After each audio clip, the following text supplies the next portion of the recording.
ओम नमो भगवते वासुदेवाय। ओम नमो भगवते वासुदेवाय। ओम नमो भगवते वासुदेवाय। आप सबका आज के भगवत गीता, श्रीमद् भगवत गीता यथारूप के लाइव रीडिंग में स्वागत है। हम भूमिका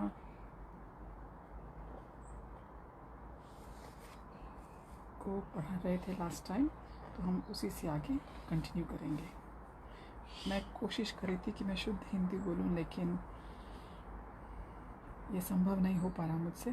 सो मैं आप सबसे क्षमा प्रार्थी हूँ। तो जैसे हम नॉर्मली बोलते हैं, थोड़े इंग्लिश के वर्ड्स यूज़ कर लेते हैं, थोड़े हिंदी के, जो हिंदी बोलते वक्त भी, तो मैं कोशिश करूँगी अच्छी तरह से हिंदी बोलने की, धीरे धीरे शुद्ध हिंदी।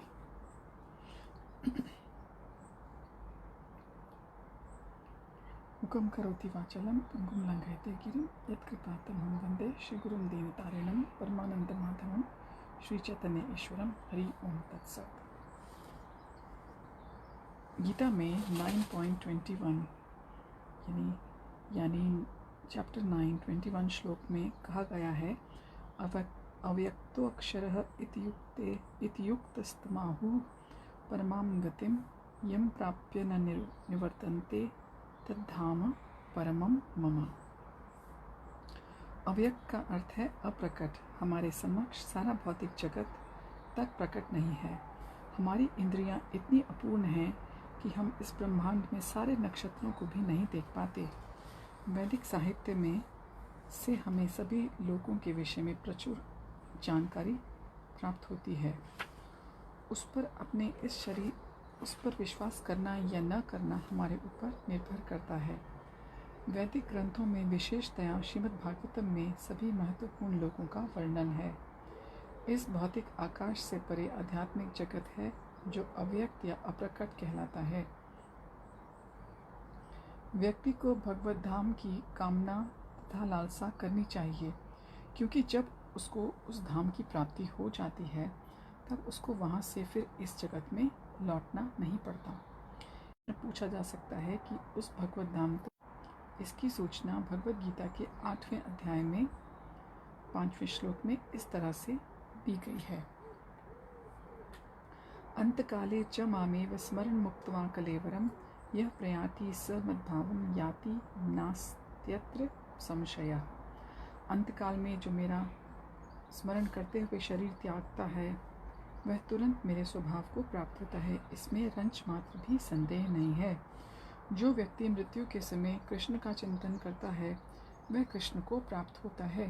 मनुष्य को चाहिए कि वह कृष्ण के स्वरूप का स्मरण करे, और यदि इस रूप का चिंतन करते हुए वह मर जाता है तो वह निश्चय ही भगवत धाम को प्राप्त होता है। मद्भावम शब्द परम पुरुष के परम स्वभाव का सूचक है। परम पुरुष सच्चिदानंद विग्रह हैं, अर्थात उनका स्वरूप शाश्वत ज्ञान और आनंद से पूर्ण है। हमारा यह शरीर सच्चिदानंद नहीं है, यह सत नहीं अपितु असत है।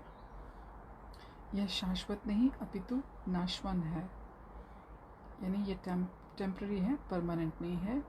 यह रियल नहीं है, अनरियल है। यह चित्त नहीं अर्थात ज्ञान से पूर्ण नहीं अपितु अज्ञान से पूर्ण है। हमें भगवत धाम का कोई ज्ञान नहीं है, यहाँ तक कि हमें इस भौतिक जगत तक का पूर्ण ज्ञान नहीं है। यहाँ ऐसी अनेक वस्तुएं हैं जो हमें ज्ञात नहीं हैं। यह शरीर निरानंद है, आनंद से ओतप्रोत न होकर दुख से पूर्ण है। इस संसार में जितने भी दुखों का हमें अनुभव होता है, वे शरीर से उत्पन्न होते हैं, किंतु जो व्यक्ति भगवान कृष्ण का चिंतन करते हुए इस शरीर को त्यागता है, वह तुरंत ही सच्चिदानंद शरीर प्राप्त करता है। इस शरीर को त्यागकर इस भौतिक जगत में दूसरा शरीर धारण करना भी सुव्यवस्थित है।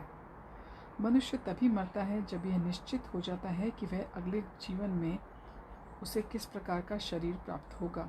उसका निर्णय उच्च अधिकारी करते हैं, स्वयं जीव नहीं करता। इस जीवन में अपने कर्मों के अनुसार हम उन्नति या अवनति करते हैं, यानी कि हम प्रोग्रेस या रिग्रेशन अपने कर्मों के अनुसार करते हैं इस जीवन में, पर जो हमको शरीर मिलता है दूसरी लाइफ में वह हमारे द्वारा निश्चित नहीं होता। वह उच्च अधिकारी, जो भगवान के उच्च अधिकारी हैं, वे निश्चित करते हैं। यह जीवन अगले जीवन की तैयारी के लिए है। अतएव यदि हम इस जीवन में भगवत धाम पहुंचने की तैयारी कर लेते हैं तो निश्चित ही इस शरीर को त्यागने के बाद हम भगवान के ही सदृश आध्यात्मिक शरीर प्राप्त करते हैं। जैसा कि पहले कहा जा चुका है, अध्यात्मवादियों के कई प्रकार हैं, ब्रह्मवादी, परमात्मावादी तथा भक्त, और जैसा कि उल्लेख हो चुका है ब्रह्मज्योति जो कि है आध्यात्मिक आकाश। उसमें असंख्य आध्यात्मिक लोक हैं, उसमें बहुत सारे स्पिरिचुअल वर्ल्ड्स हैं। इन लोगों की संख्या भौतिक जगत के लोगों की संख्या से कहीं बड़ी है। यह भौतिक जगत संपूर्ण सृष्टि का केवल चतुर्थांश है, यानी कि 1/4 पार्ट है। एकांशेन स्थितो जगत। इस भौतिक खंड में लाखों करोड़ों ब्रह्मांड हैं, जिनमें अरबों ग्रह, सूर्य, तारे तथा चंद्रमा हैं। किंतु यह सारी भौतिक सृष्टि संपूर्ण सृष्टि का एक खंड मात्र है।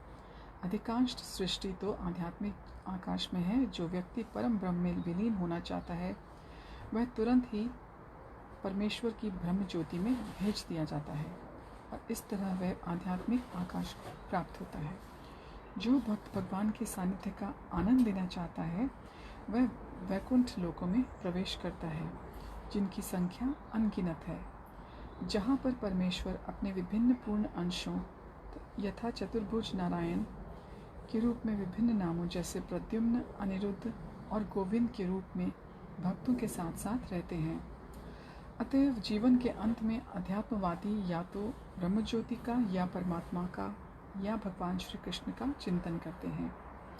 प्रत्येक दशा में वे आध्यात्मिक आकाश में प्रविष्ट होते हैं, लेकिन केवल भक्त या परमेश्वर से संबंधित रहने वाला ही वैकुंठ लोक में या गोलोक वृंदावन में प्रवेश करता है। भगवान ये भी कहते हैं कि इसमें कोई संदेह नहीं है, इस पर दृढ़ विश्वास करना चाहिए। हमें चाहिए कि जो हमारी कल्पना से मेल नहीं खाता उसे ठुकराए नहीं। हमारी मनोवृत्ति अर्जुन की सी होनी चाहिए। आपने जो कुछ कहा उस पर मैं विश्वास करता हूँ। अतएव जब भगवान यह कहते हैं कि मृत्यु के समय जो भी ब्रह्म, परमात्मा या भगवान के रूप में उनका चिंतन करता है वह निश्चित रूप से आध्यात्मिक आकाश में प्रवेश करता है, तो इसमें कोई संदेह नहीं है। इस पर अविश्वास करने का प्रश्न ही नहीं उठता।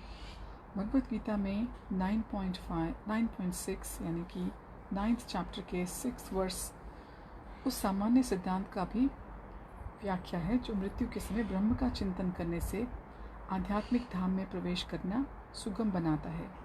यम यम वापि स्मरण भावम त्यजन्ते कलेवरम तम तमेवैति कौन्तेय सदा तद्भाव भावितः।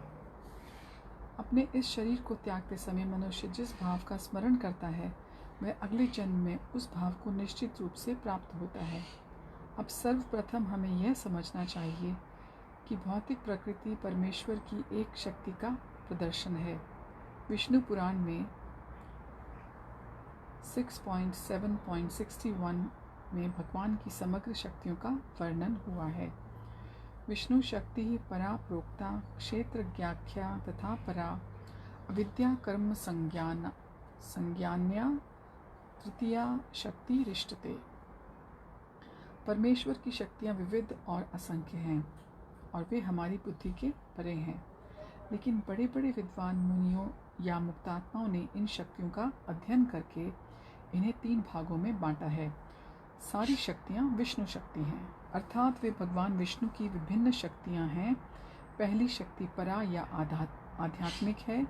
जीव भी पराशक्ति है, जैसा कि पहले कहा जा चुका है। अन्य शक्तियाँ या भौतिक शक्तियाँ तामसी हैं, यानी कि मोड ऑफ इग्नोरेंस में हैं।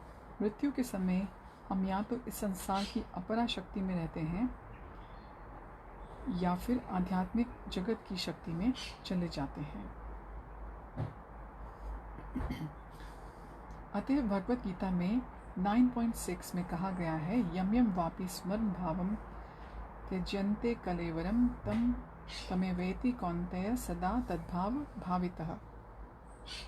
अपने इस शरीर को त्यागते समय मनुष्य जिस जिस भाव का स्मरण करता है वह अगले जन्म में उस भाव को निश्चित रूप से प्राप्त होता है। जीवन में हम या तो भौतिक या आध्यात्मिक शक्ति के विषय में सोचने के आदी हैं।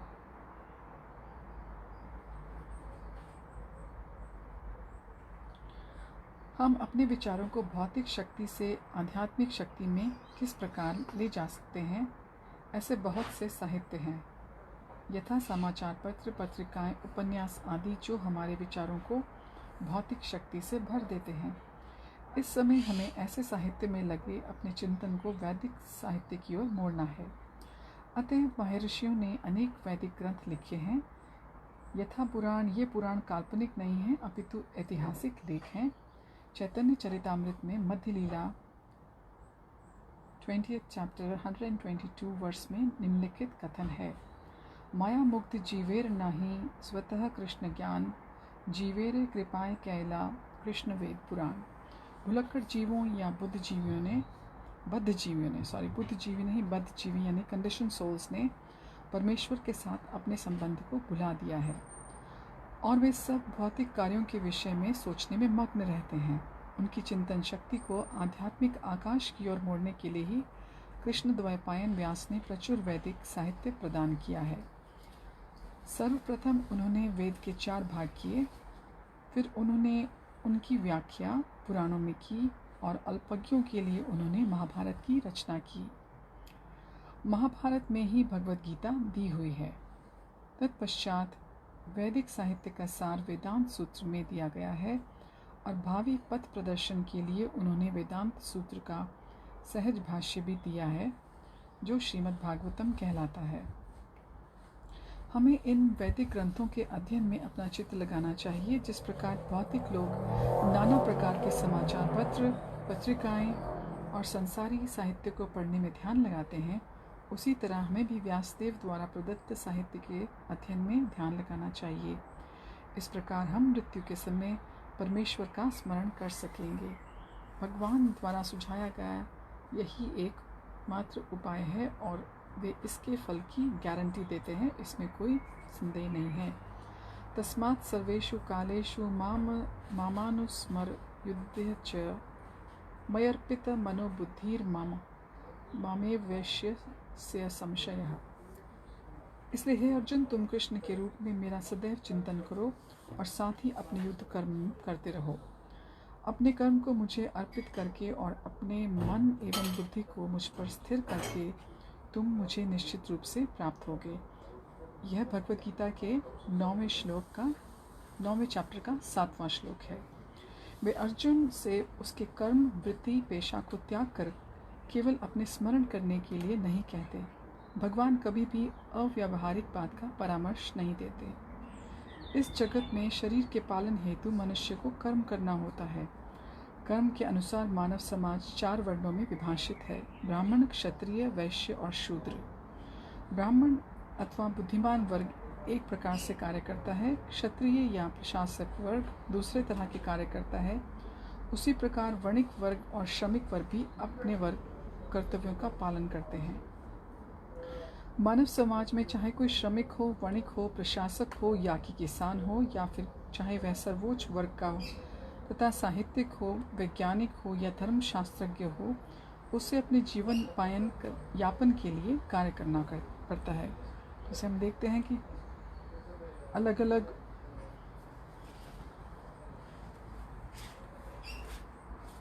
होते हैं समाज में, जैसे वर्ग होते हैं, कोई लिटरेचर से संबंधित है, कोई साइंस से है, कोई इकोनॉमिस्ट है, कोई कमर्शियल लाइफ में है, कोई सर्विस सेक्टर में लगा हुआ है। तो सबके अलग अलग सेक्टर हैं और सभी अपने अपने काम में लगे हैं।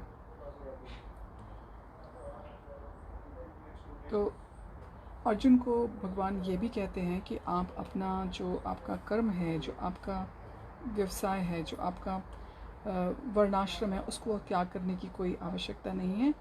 आप केवल भगवान का स्मरण करते हुए अपने कार्य में कार्यरत रहें।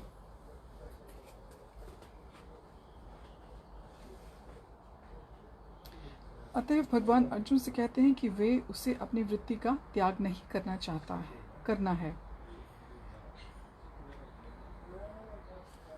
कल हम एक क्लास सुन रहे थे तो उसमें यही बताया गया था कि वृत्ति से ही हमारा आदतें बनती हैं और फिर उन्हीं के अनुसार हम अपने जीवन के आखिरी समय में हम उसी प्रकार ईश्वर को याद करते हैं, और जिस प्रकार हम ईश्वर को याद करते हैं उसी प्रकार हम अपने देह का त्याग करके फिर हम उसी प्रकार के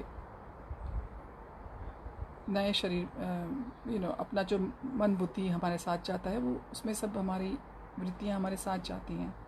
तो जब हमको नया जन्म मिलता है, भगवान देते हैं, वो जब चीज़ें हमारे साथ पुनः आती हैं वो हमारे संस्कार होते हैं।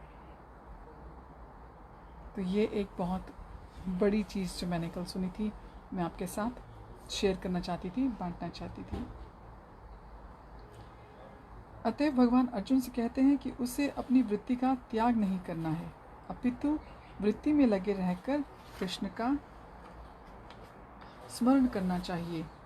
मामानुस्मर, यदि वह जीवन संघर्ष करते हुए कृष्ण का स्मरण करने का अभ्यास नहीं करता तो वह मृत्यु के समय भी कृष्ण को स्मरण नहीं कर सकेगा।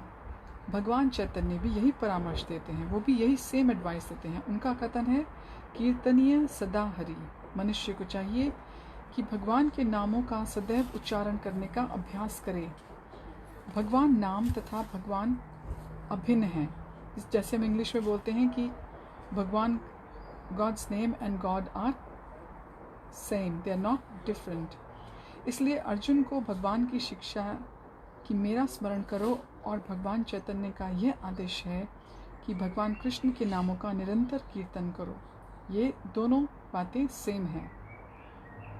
जो भगवान अर्जुन से कहते हैं कि मेरी शिक्षा ये है कि मेरा स्मरण करो, रिमेंबर मी, और चैतन्य महाप्रभु कहते हैं कि भगवान कृष्ण के नामों का निरंतर कीर्तन करो। तो दोनों जो शिक्षाएं हैं, दोनों जो लेसन्स हैं, वो कम्प्लीटली सेम हैं। यह किस प्रकार संभव है?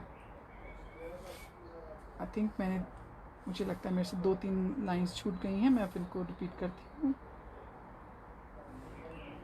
इनमें कोई अंतर नहीं है, क्योंकि कृष्ण तथा कृष्ण के नाम में कोई अंतर नहीं। चरम दशा में नाम तथा नामी में कोई अंतर नहीं होता। अतएव हमें अपनी दिनचर्या को इस प्रकार ढालना होगा कि हम सदैव भगवान के नामों का जप करते हुए 24 घंटे उनका स्मरण करते रहें। मैं आप सबसे क्षमा चाहती हूँ, थोड़ा डिस्टर्बेंस है क्योंकि मैं आज बाहर बैठकर रीडिंग कर रही हूँ, क्योंकि यहाँ पर बहुत दिनों बाद अच्छे मौसम का पुनः आगमन हुआ है। यह किस प्रकार संभव है? अब कह रहे हैं कि चरम दशा में नाम और नामी में कोई अंतर नहीं होता।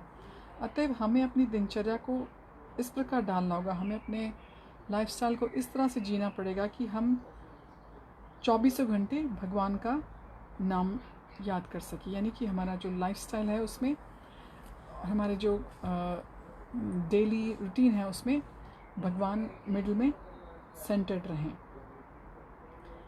यह किस प्रकार संभव है? आचार्यों ने निम्नलिखित उदाहरण दिया है। यदि कोई विवाहिता स्त्री पर पुरुष में आसक्त होती है, या कोई पुरुष अपनी स्त्री को छोड़कर किसी पराई स्त्री में आसक्त होता है, तो यह आसक्ति अत्यंत प्रबल होती है। ऐसी आसक्ति मीन्स अट्रैक्शन, जो स्त्री किसी पराये पुरुष की तरफ अट्रैक्टेड होती है, या पुरुष अपनी स्त्री को छोड़कर, अपनी वाइफ को छोड़कर किसी पराई स्त्री में अट्रैक्टेड होता है, तो प्रभुपाद यहाँ बता रहे हैं कि ये बहुत ही स्ट्रॉन्ग अट्रैक्शन होता है। ऐसी आसक्ति वाला हमेशा अपने प्रेमी के विषय में सोचता रहता है। जो स्त्री अपनी प्रेमी के विषय में सोचती रहती है, वह घरेलू कार्य करते समय भी उसी से मिलने के विषय में सोचती रहती है। वास्तव में वह अपने गृह कार्य को इतनी अधिक सावधानी से करती है कि उसका पति उसकी आसक्ति के विषय में संदेह भी ना कर सके। इसी प्रकार परम प्रेमी श्री कृष्ण को सदैव स्मरण करना चाहिए, और साथ ही अपनी भौतिक या सांसारिक कर्तव्यों को सुचारू रूप से करते रहना चाहिए। तो हमको भगवान को इस तरह से हमेशा याद करना है, हमेशा we have to remember Krishna. जैसे एक स्त्री अपने पुरुष को छोड़कर, अपने हस्बैंड को छोड़कर, वाइफ एक पराए हस्बैंड पुरुष को याद करती है, उससे अट्रैक्टेड रहती है और फिर भी बड़ी चालाकी से अपना सारा काम कर लेती है, उसके हस्बैंड को बिल्कुल उसके बारे में शक नहीं होता। और इसी तरह से जब पुरुष किसी स्त्री की तरफ अट्रैक्टेड होता है और वो इस तरह से उसके बारे में सोचता है, उसके साथ अपना टाइम स्पेंड करने का प्लान बनाता है, तो कई बार स्त्री को भी शक नहीं होता, उसकी वाइफ को भी शक नहीं होता, क्योंकि वह बहुत चालाकी से दोनों गृहस्थियों को संभाल रहा होता है।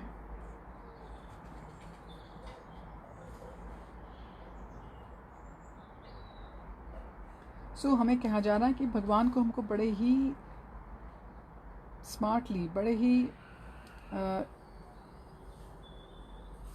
बड़े ही सुचारू रूप से हमेशा याद करना है, जिससे कि हम अपने स्पिरिचुअल और मटेरियलिस्टिक काम करते हुए भी भगवान को हमेशा अपने कामों के सेंटर में ला सकें। हमको अपनी दिनचर्या और हमको अपना टाइम टेबल लाइफ में ऐसा सेट करना है कि भगवान हर वक्त हमारे टाइम में सेट हों।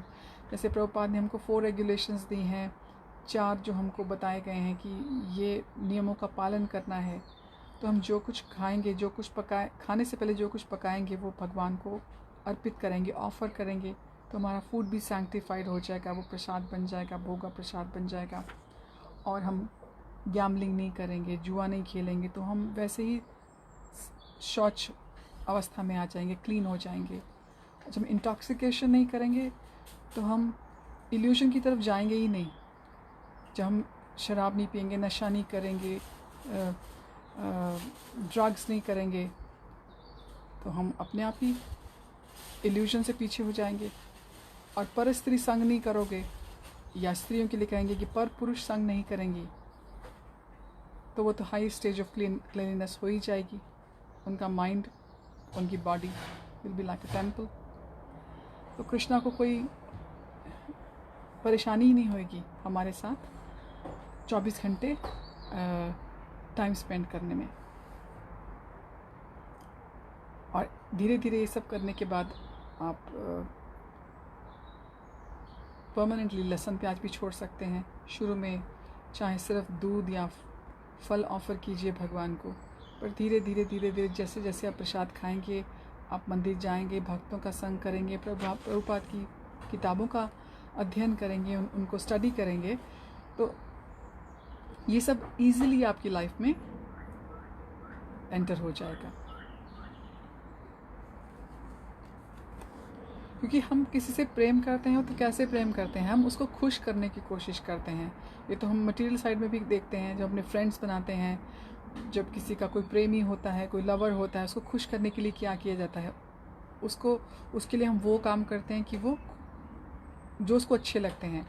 तो हमको बस यही करना है जो हम अपनी मटेरियल लाइफ में कोशिश करते हैं, जैसे अपने घर वालों को, अपने बच्चों को, अपने पति अपने पत्नी को, पत्नी अपने पति को खुश करने की कोशिश करता है, उसी तरह से हमको ये सारा प्रेम भगवान के लिए भी उतना ही देना है।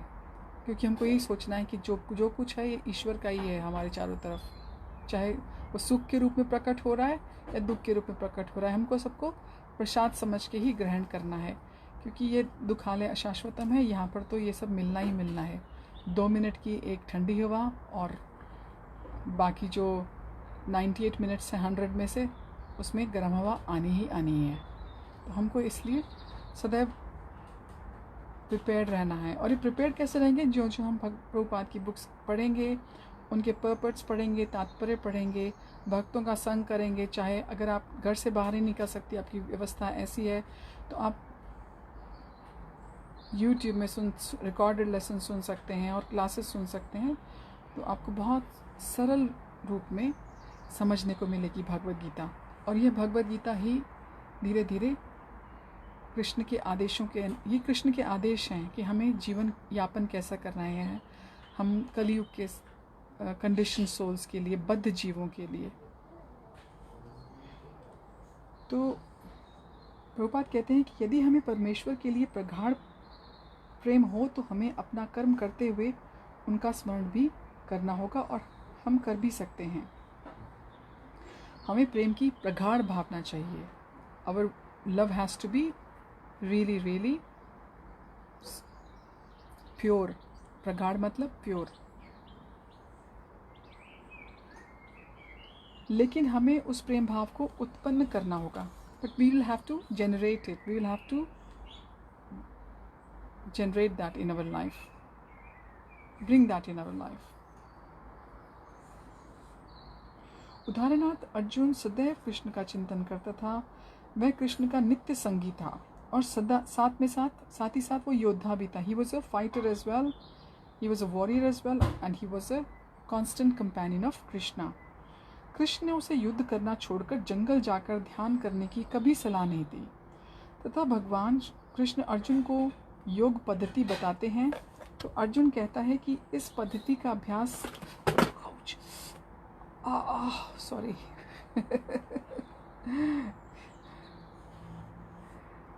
कृष्ण ने उसे युद्ध करना छोड़कर जंगल जाकर ध्यान करने की कभी सलाह नहीं दी। जब भगवान कृष्ण अर्जुन को योग पद्धति बताते हैं तो अर्जुन कहता है कि इस पद्धति का अभ्यास करना उसके लिए संभव नहीं है।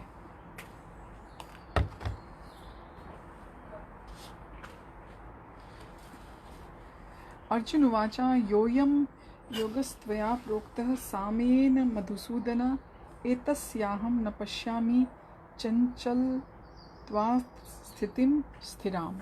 अर्जुन ने कहा, हे मधुसूदन, आपने जिस योग पद्धति का संक्षेप में वर्णन किया है वह मेरे लिए अव्यावहारिक तथा असह्य प्रतीत होती है, क्योंकि मन अस्थिर और चंचल है। अर्जुन कहते हैं कि हे भगवान को मधुसूदन के नाम से संबोधित करके कहते हैं कि आप जो योग पद्धति जो बता रहे हैं वो मेरे लिए असह्य है। मैं उसको आई कांट बेयर इट, जिसको हम इंग्लिश में बोलते हैं, मैं बेयर नहीं कर सकता। अव्यवहारिक है वो मेरे जो मेरा day to day life as a Kshatriya उसमें अप्रोप्रिएट भी नहीं है, मतलब वो व्यवहार में भी नहीं आ सकती, क्योंकि वो कहते हैं कि कृष्णा से कि मेरा जो मन है वो अस्थिर है और चंचल है। तो भगवान 6 चैप्टर के 33 श्लोक में कहते हैं, योगी नाम अपि सर्वेषां मद्गतेनान्तरात्मना श्रद्धावान भजते यो माम स में युक्ततमो मतः। संपूर्ण योगियों में जो श्रद्धावान योगी भक्ति योग के द्वारा मेरी आज्ञा का पालन करता है, अपने अंतर में मेरे बारे में सोचता है और मेरी दिव्य प्रेम भक्तिमय सेवा करता है, वह योग में मुझे परम घनिष्ठता पूर्वक युक्त होता है और वह सब में श्रेष्ठ है। यही मेरा मत है। भगवद गीता 6 चैप्टर 47 वर्स, अतएव जो सदैव परमेश्वर का चिंतन करता है वह एक ही समय में सबसे बड़ा योगी, सर्वोच्च ज्ञानी और महानतम भक्त है। अर्जुन से भगवान आगे कहते हैं कि क्षत्रिय होने के कारण वह युद्ध का त्याग नहीं कर सकता, किंतु यदि वह कृष्ण का स्मरण करते हुए युद्ध करता है तो वह मृत्यु के समय कृष्ण का स्मरण कर सकेगा। परंतु इसके लिए मनुष्य को भगवान की दिव्य प्रेम भक्तिमय सेवा में पूर्णतया समर्पित होना होगा। तो भगवान उसको बिल्कुल सिंपल वर्ड्स में समझा रहे हैं कि अर्जुन, आप क्षत्रिय हो, आप युद्ध करना नहीं छोड़ सकते हो, पर आप मुझको याद करते हुए, भगवान कहते हैं कि मुझको, मेरा कृष्ण कहते हैं कि मुझको याद करते हुए तो आप युद्ध कर सकते हो ना। तो इस तरह जब मृत्यु का समय आएगा तो तब भी अर्जुन के जीवा पर कृष्णा ही होंगे। तो इसके लिए एक लविंग सर्विस, डिवोशनल सर्विस की ज़रूरत है और उसमें फुल सरेंडर, यानी हमको फुल्ली समर्पित होना पड़ेगा। वास्तव में हम अपने शरीर से नहीं अपितु अपने मन तथा बुद्धि से कर्म करते हैं। वो कहते हैं अपनी बॉडी से सारे काम नहीं करते हैं, हमारे जो कर्म होते हैं हमारे माइंड और हमारी इंटेलिजेंस से होते हैं। बॉडी तो सिर्फ एक इंस्ट्रूमेंट है, एक टूल है काम करने के लिए। अतएव यदि मन और बुद्धि सदैव परमेश्वर के विचार में मग्न रहें तो स्वाभाविक है कि इंद्रियां भी उनके सेवा में लगी रहेंगी। इंद्रियों के कार्य कम से कम बाहर से तो वे ही रहते हैं, लेकिन चेतना बदल जाती है। सो हमको अपनी कॉन्शियस को बदलना है, उसको चेंज करना है। इंद्रियों के कार्य कम से कम बाहर से तो वही रहते हैं, चेतना बदल जाती है। भगवद गीता हमें सिखाती है कि किस प्रकार मन तथा बुद्धि को भगवान के विचार में लीन रखा जाए। ऐसी तल्लीनता से मनुष्य भगवत धाम को जाता है। यदि मन कृष्ण की सेवा में लग जाता है तो सारी इंद्रियां स्वतः उनकी सेवा में लग जाती हैं। जब हमारा माइंड भगवान की सेवा में लग गया तो हमारे जितने भी सेंसेस हैं, चाहे वर्किंग हैं, चाहे वो नॉलेज वाले सेंसेस हैं, वो सभी स्वतः यानी कि ऑटोमेटिकली भगवान की सेवा में लग जाते हैं। यह कला और भगवद गीता का रहस्य है और भगवान की पूरी सेवा में मग्न रहा जाए। आधुनिक मनुष्य ने चंद्रमा तक पहुंचने के लिए कठोर संघर्ष किया है, लेकिन उसने आध्यात्मिक उत्थान के लिए कठिन प्रयास नहीं किया। यदि किसी के जीवन में 50 वर्ष और बाकी हैं तो उसे चाहिए कि उस थोड़े समय को भगवान का स्मरण करने के अभ्यास में लाए। यह अभ्यास भक्ति योग है। Shrimad Bhagavatam 7th canto 5th chapter 23rd verse। श्रवणम कीर्तनम विष्णु स्मरणम पाद सेवनम अर्चनम वंदनम दास्यम सख्याम आत्मनिवेदनम। ये 9 विधियाँ हैं जिनमें से श्रवण यानी कि हियरिंग सबसे सुगम है।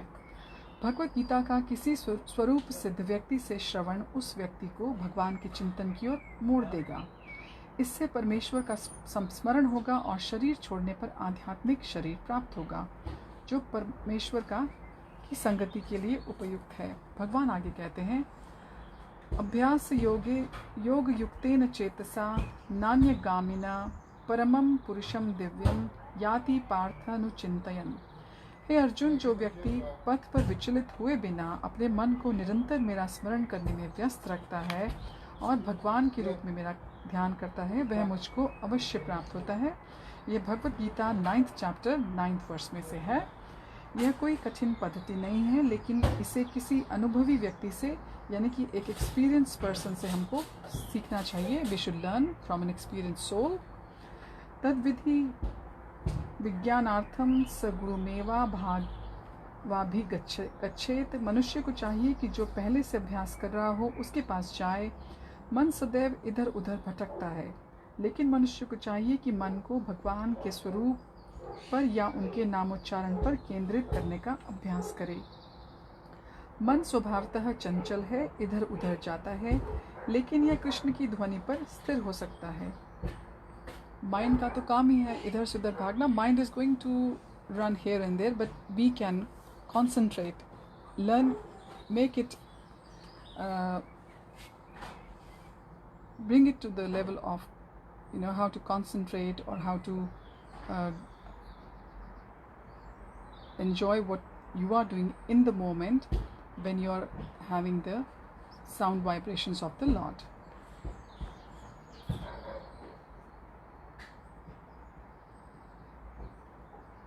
इस प्रकार मनुष्य को परमम पुरुषम अर्थात दिव्य लोक में भगवान का चिंतन करना चाहिए और उनको प्राप्त करना चाहिए। चरम अनुभूति या चरम उपलब्धि के साधन भगवद गीता में बताए गए हैं और इस ज्ञान के द्वार सबके लिए खुले हैं। किसी के लिए रोक टोक नहीं है। सभी श्रेणी के लोग भगवान कृष्ण का चिंतन करके उनके पास पहुंच सकते हैं, क्योंकि उनका श्रवण और चिंतन हर एक के लिए संभव है। भगवान आगे भी कहते हैं, this is from Bhagavad Gita 9th chapter 32nd and 33rd verse। माम ही पार्थ व्यपाश श्रुत्य येपि स्यूहे पाप योनयः स्त्रियो वैश्यास्तथा शूद्रास्तेऽपि यान्ति परमां गतिम। किम पुनर्ब्रह्माणा पुण्यभक्ता राजर्षयस्तथा अनित्यं सुखम लोकम मिमं प्राप्य भजस्व माम।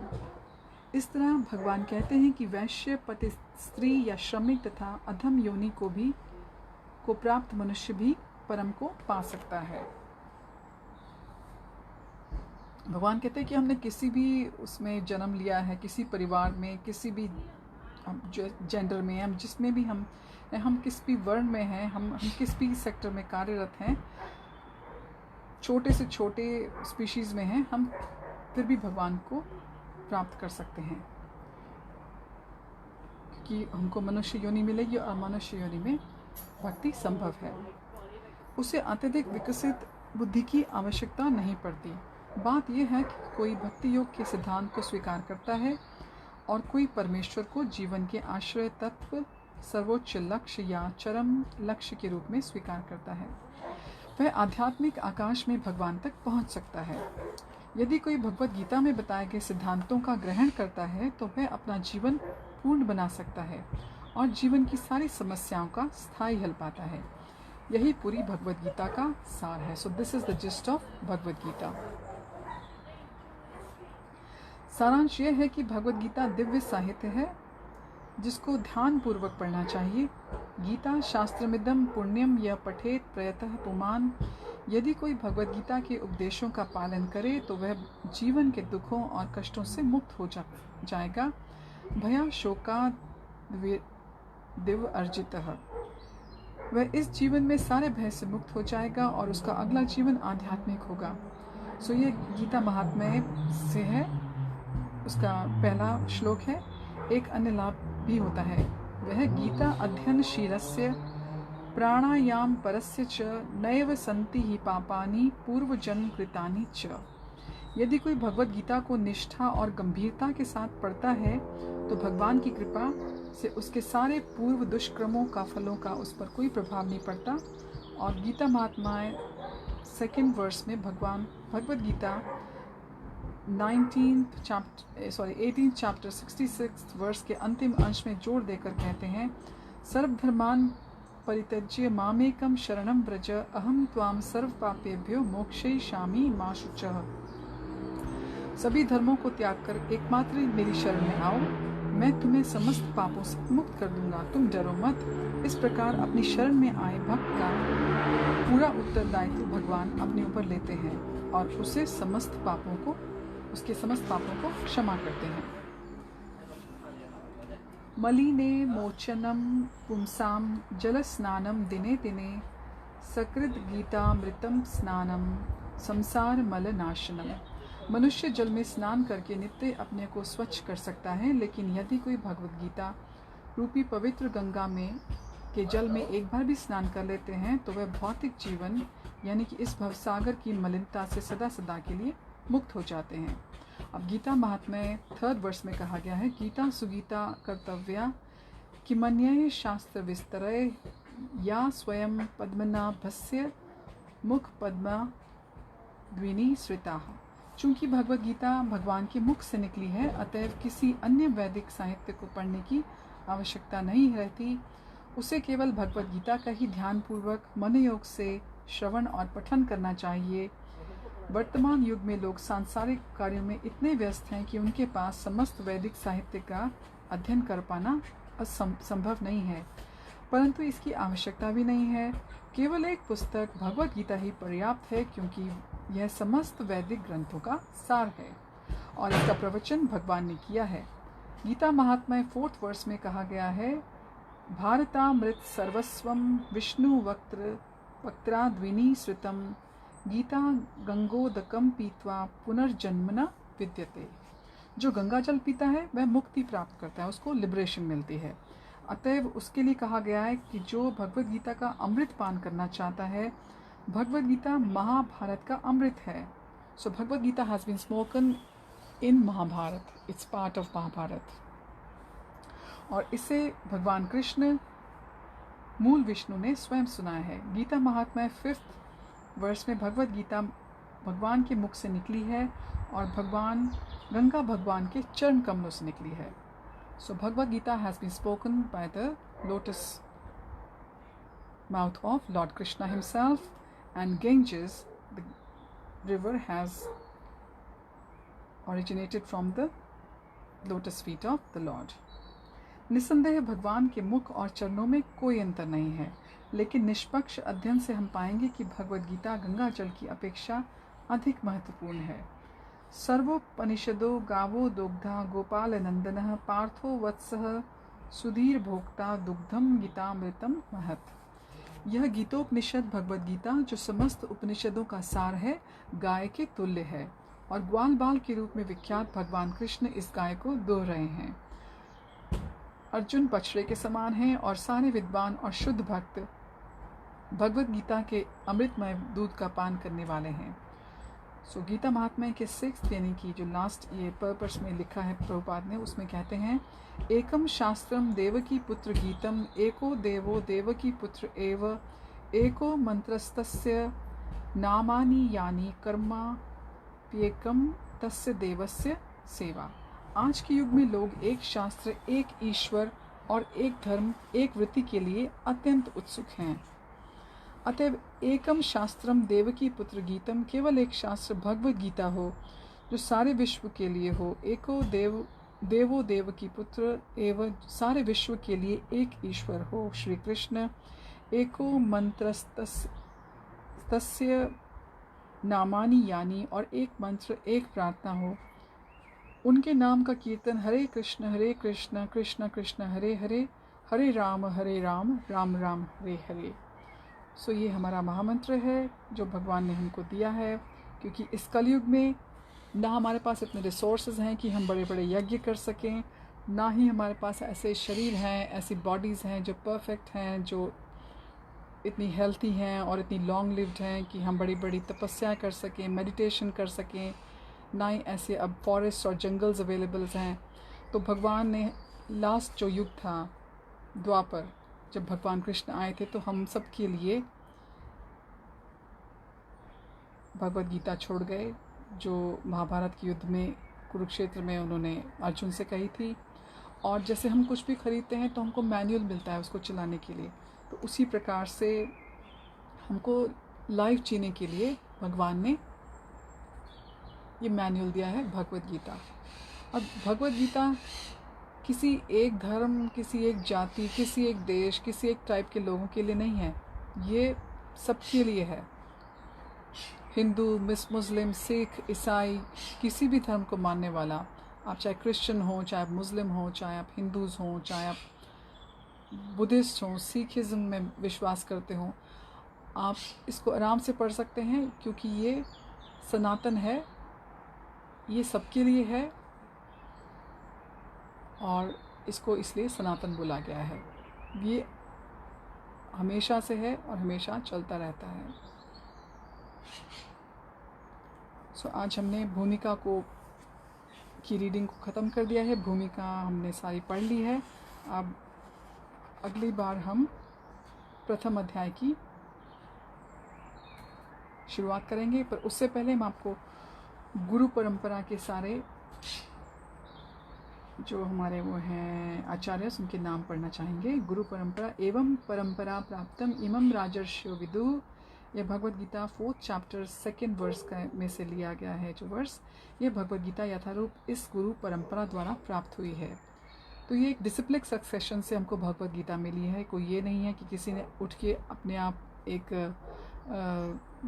मन में उसके कुछ लिखने को आया तो उसने एक फिक्शन नॉवल लिख दिया।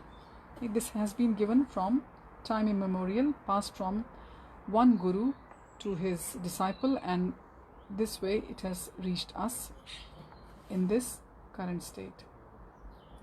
So पहले गुरु थे श्री कृष्ण, दूसरे ब्रह्मा, तीसरे नारद, चौथे व्यास, पांचवें मध्व, छठे पद्मनाभ, सातवें नृहरि, आठवें माधव, नौवें अक्षोभ्य, 10वें जयतीर्थ, 11वें ज्ञान सिंधु, 12वें दयानिधि, 13वें विद्यानिधि, 14वें राजेंद्र, 15वें जय धर्म, 16वें पुरुषोत्तम, 17वें ब्रह्मण्य तीर्थ, 18वें व्यास तीर्थ, 19वें लक्ष्मीपति, 20वें माधवेंद्रपुरी, 21वें ईश्वरपुरी,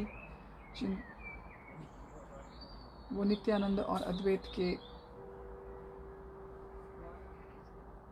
साथ संबंधित थे, और 22वें श्री चैतन्य महाप्रभु, 23वें रूप गोस्वामी स्वरूप और सनातन, और उनके डिसाइपल्स थे, और 24वें रघुनाथ और जीव, 25वें कृष्णदास, 26वें नरोत्तम, 27वें विश्वनाथ, 28वें बलदेव जिनके गुरुजी जगन्नाथ का भी नाम लिया गया है, और जगन्नाथ बाबा जी जिनको हम जानते हैं हमारी परंपरा में, 29वें भक्ति विनोद ठाकुर, 30वें गौर किशोर, 31वें भक्ति सिद्धांत सरस्वती और 32वें AC भक्ति वेदांत स्वामी शिला प्रभुपाद।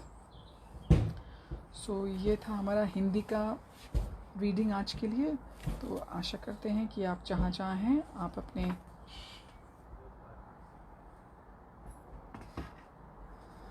घरों में, अपने देश में, अपने परिवारों में आपकी भक्ति सुंदर चल रही होगी और आपका स्वास्थ्य सही होगा। और आप कोशिश कीजिए जितना भी आप रीडिंग कर सकते हैं, थोड़े 15 मिनट्स पूरे दिन में बहुत ज़्यादा नहीं है देने भगवान को। और आप चैंटिंग तो करते ही हैं, तो अपना समय देने के लिए आप सबका बहुत बहुत धन्यवाद। हरि ओम तत्सत। हरे कृष्ण।